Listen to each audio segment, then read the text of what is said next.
कोविड-19 के कारण जो वर्तमान स्थिति है उसकी समीक्षा लगातार चल रही है और सभी आवश्यक कदम उठाए जा रहे हैं। कल भी माननीय मुख्यमंत्री ने विभिन्न विभागों के साथ समीक्षा की थी और उसके बाद माननीय प्रधानमंत्री के साथ वीडियो कॉन्फ्रेंसिंग थी उनकी। और तो जो कुछ मुख्य बातें हैं इनकी वो मैं बताया देता हूँ। कल जो समीक्षा की गई थी उसमें माननीय मुख्यमंत्री ने निर्देश दिया है कि आगामी 7-8 दिनों में, लगभग 7 दिनों में, जो भी हमारे बिहार के बाहर फंसे हुए बिहार के लोग हैं, श्रमिक हैं, उनको लाने की व्यवस्था कर ली जाए।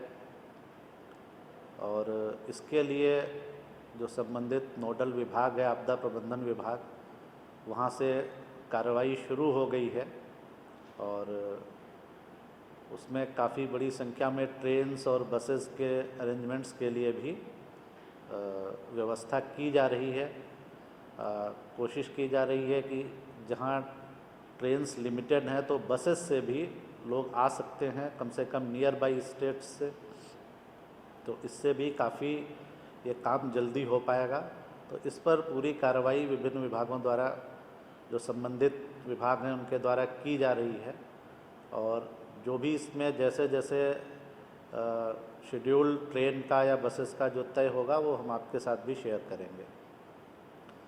दूसरा, टेस्टिंग कैपेसिटी बढ़ाने के लिए माननीय मुख्यमंत्री जी ने निर्देश दिया है और अभी हम लोग लगभग कैपेसिटी हम लोगों की 1900 से 2000 के आसपास है।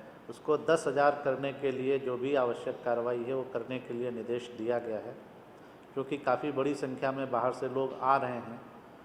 तो पहले जो रैंडम टेस्टिंग के लिए कहा गया था तो अब उससे काम नहीं चलेगा और इसलिए माननीय मुख्यमंत्री ने निर्देश दिया है कि अधिक से अधिक टेस्टिंग की जाए।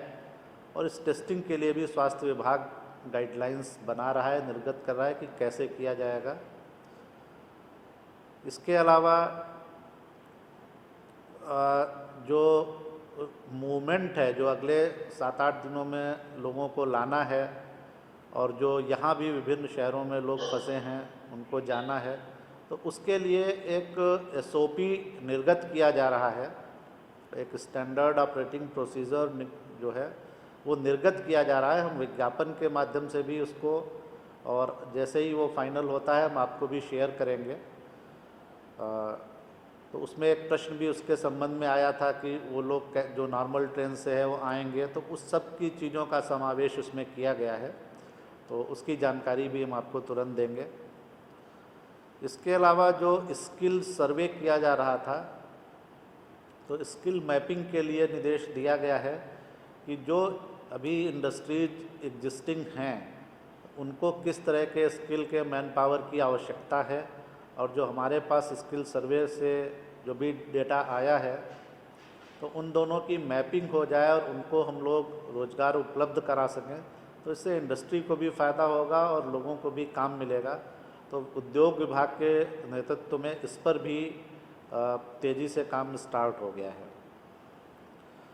एक और इंस्ट्रक्शन दिया गया था कि चूँकि काफ़ी लोग बाहर से आ रहे हैं, इसलिए ब्लॉक क्वारंटाइन सेंटर के साथ साथ पंचायत क्वारंटाइन सेंटर भी अपग्रेड किए जाएं।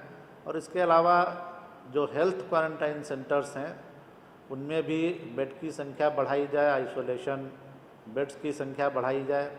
तो इसके लिए विशेष रूप से माननीय मुख्यमंत्री ने कल सभी विभागों को, संबंधित को निर्देशित किया है। जो आपदा राहत केंद्र अभी हमारे चल रहे हैं वो 172 चल रहे हैं, जिसमें अभी लगभग 70,000 लोग उसका लाभ उठा रहे हैं। जो ब्लॉक क्वारंटाइन सेंटर्स हैं उनकी संख्या बढ़ के 3,880 इतनी हो गई है और इसमें अभी 1,54,209 लोग ऑलरेडी इनमें आवासित हो चुके हैं। यहाँ पर मैं थोड़ा सा आपका ध्यान आकृष्ट करना चाहूँगा कि जो ब्लॉक क्वारंटाइन सेंटर है ये अपने आप में बहुत एक इम्पॉर्टेंट इंटरवेंशन है और इसकी प्रशंसा भी बहुत जगह हो रही है। और हम लोगों ने इसको किया है, और जो बड़ी संख्या में बाहर से लोग आने वाले हैं उनको ध्यान में रख के किया गया है।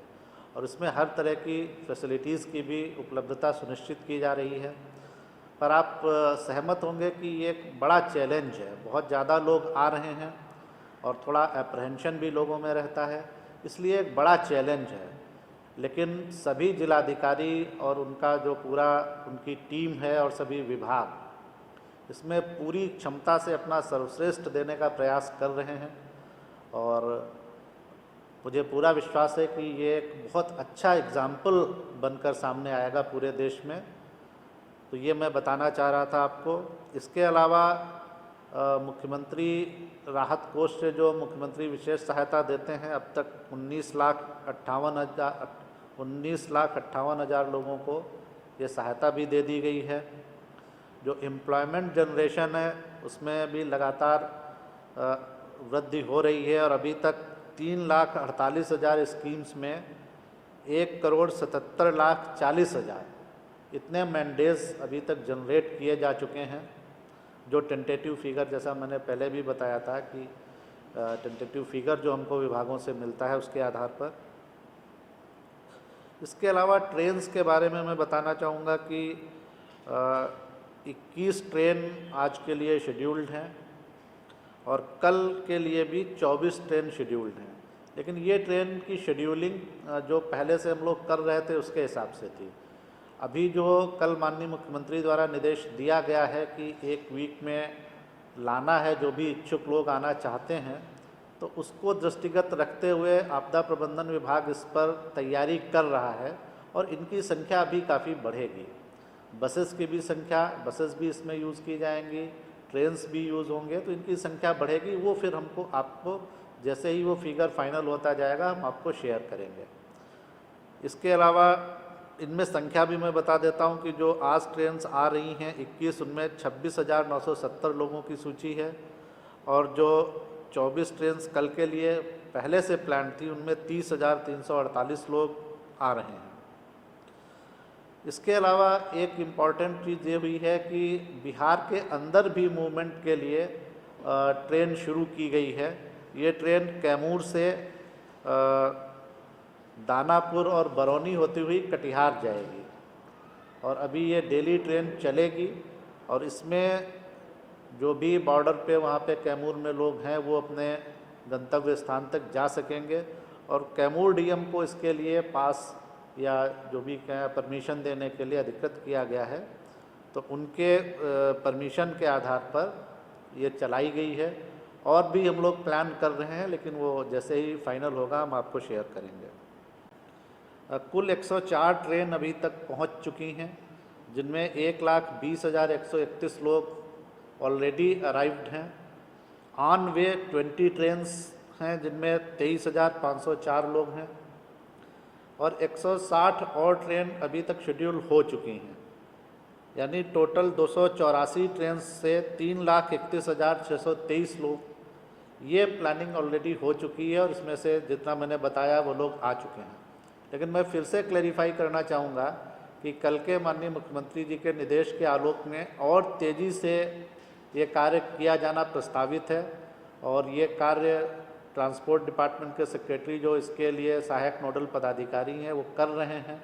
तो जैसे ही चूँकि इनकी संख्या बढ़ेगी, ये कोई फाइनल फिगर नहीं है, और इनकी संख्या काफ़ी बढ़ेगी, तो वो मैं समय समय पे आपसे शेयर करूँगा और बताऊँगा।